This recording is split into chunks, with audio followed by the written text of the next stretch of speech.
first eye, I think. Hello, someone's laughed at that. Marvellous, isn't it?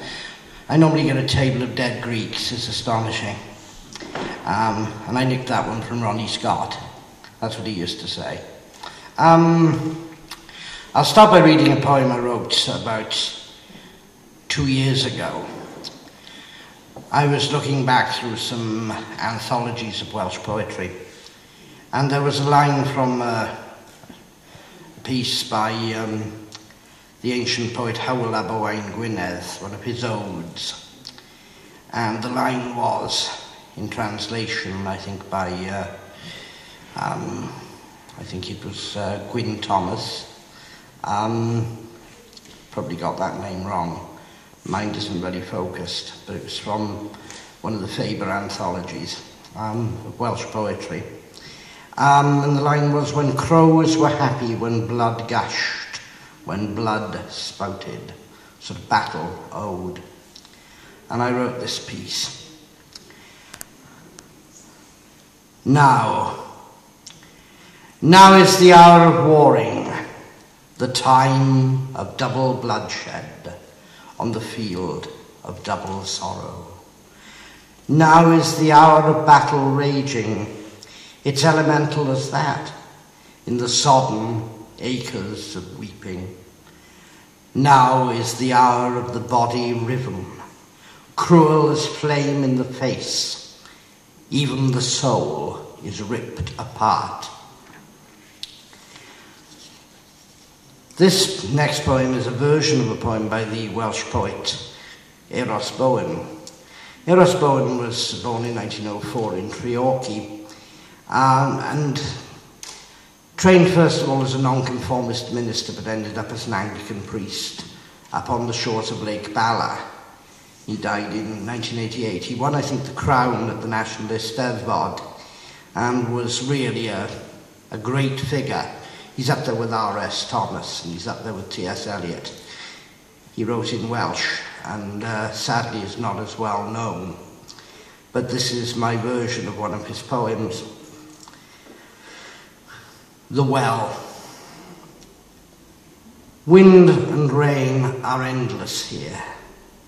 Off outcrops the mulch seep is river darkness, its torrents foam in the valley floor. Here the heart becomes as a roadside well, its source a confidence in flow's luminescence, born of no weather but a craving in the heart's depths, manifested now as waters, their powers a portent in the waiting soul.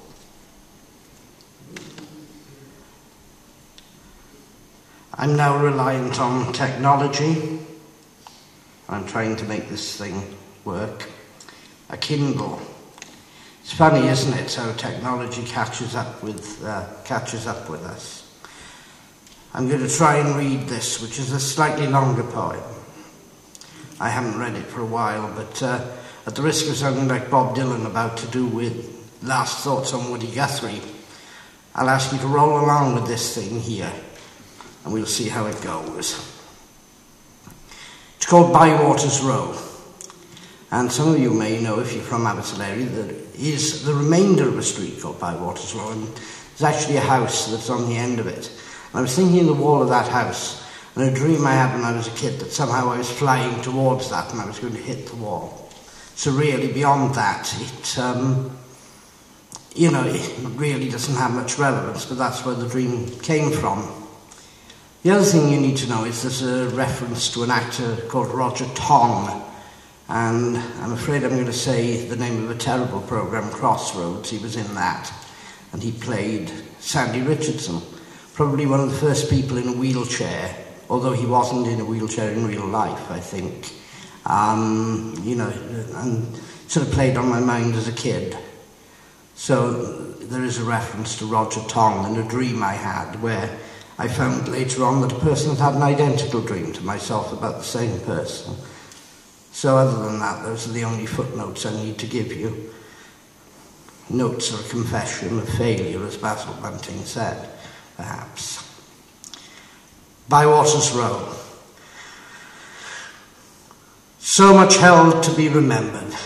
On Bywaters Row at dusk, the dark slowly falling around me as I walk, the road I dare not venture along, stretching upwards and away from me, memories of a dream. I was 4 years old, still so potent though half suppressed, a dream of hurtling towards that wall of Bywaters Row at speed in a car, and no pain at collision, no sudden incision, only a sense of flying through the air, landing about a mile away, near my home, then waking in tears, no comfort to be had, no warmth against the sudden birth of the unconscious, the mind bifurcated.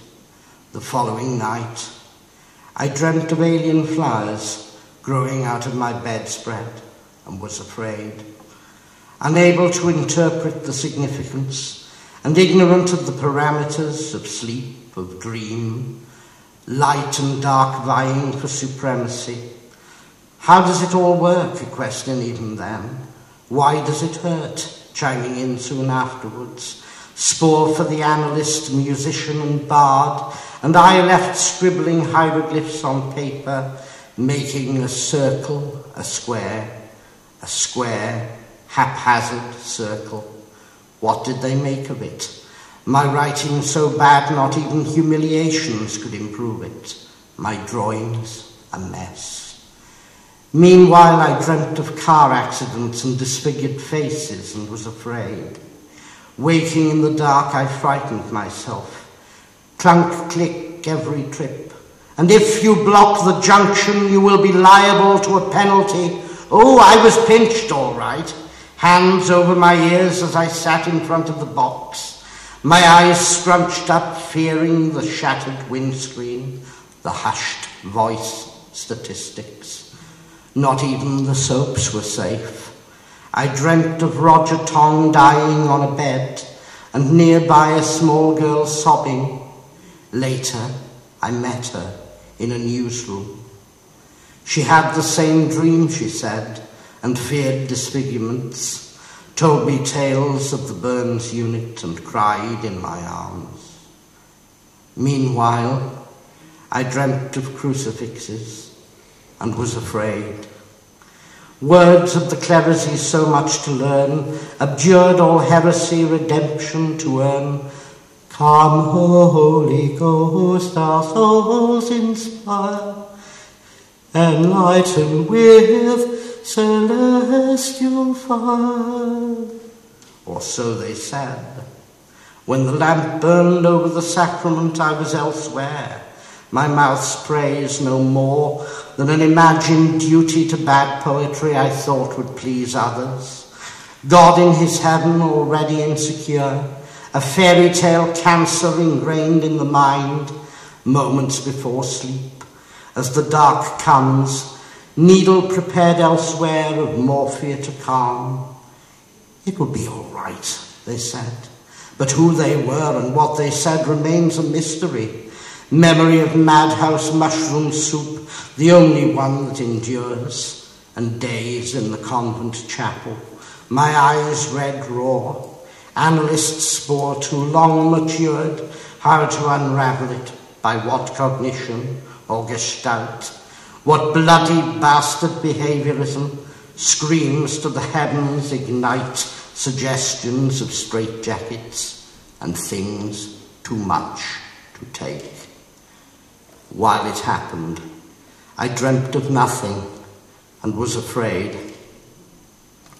Nothing to dream of, nothing to say, and so many eternities to dream and say it in, the poem already too long, its meaning tenuous at best, the analyst its only advocate, so much held to be remembered. And here, on Bywaters Row at dusk, the dark slowly falls on fears gone full circle, the symbols of my pain. Thank you very much.